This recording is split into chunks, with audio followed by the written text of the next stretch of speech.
दुसरीकडे स्थानिक स्वराज्य संस्थांमधील ओबीसी आरक्षणाच्या भवितव्यासंदर्भातला फैसला देखील आजच होणार आहे। या सुनावणीवरती पुढच्या निवडणुकांचं गणित अवलंबून असल्यामुळे या आरक्षणाच्या सुनावणीकडे अवघ्या राज्याचं लक्ष लागलंय। मागच्या सुनावणीच्या वेळी कोर्टाने महत्त्वाचे निर्देश देताना सध्या नव्या निवडणुका जाहीर करू नका, मात्र आधी जाहीर केलेल्या निवडणुका थांबवता येणार नाहीत असे निर्देश दिले होते। राज्य सरकारकडून यापूर्वी स्थानिक स्वराज्य संस्थांमधील ओबीसी लोकप्रतिनिधींची संख्या आणि ओबीसींचं राजकीय मागासलेपण याबाबत असलेला बांठी आयोगाचा अहवाल सादर करण्यात आला। कोर्टाच्या निकालावरतीच आता ओबीसी आरक्षणाचं भवितव्य ठरणार आहे।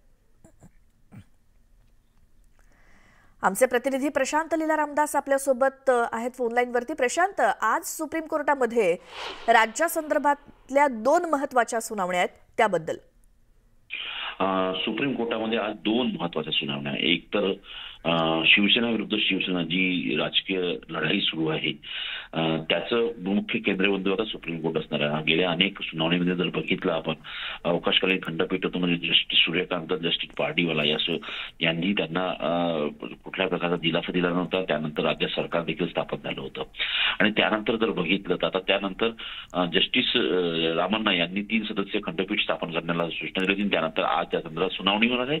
यामध्ये खरी शिवसेना कोण आहे, कारण की ज्या पद्धतीने दोन्ही पक्ष दावा केला जात आहे त्यावरती कुठेतरी दिशानिर्देश देण्याचे काम आणि कायद्याच्या चौकटीत राहून सगळ्या दोन्ही पक्ष काम करताय का यावरती दिशानिर्देश निश्चितपणे सुप्रीम कोर्ट देईल। जे जस्टिस रामण्णा यांच्या 3 सदस्यीय खंडपीठापुढे सुनावणी आहे। साधारणतः 11च्या दरम्यान ही सुनावणी सुरू होईल।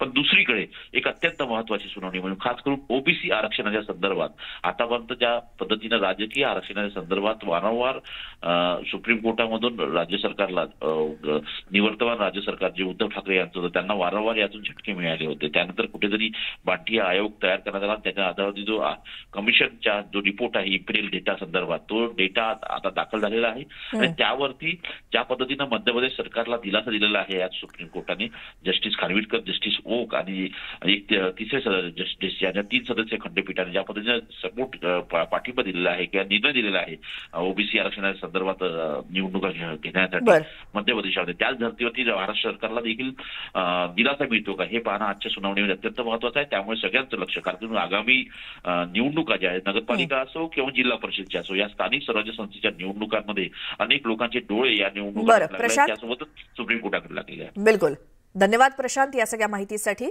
त्यामुळे या दोन्ही महत्त्वाच्या सुनावणींकडे आपलं लक्ष असेलच।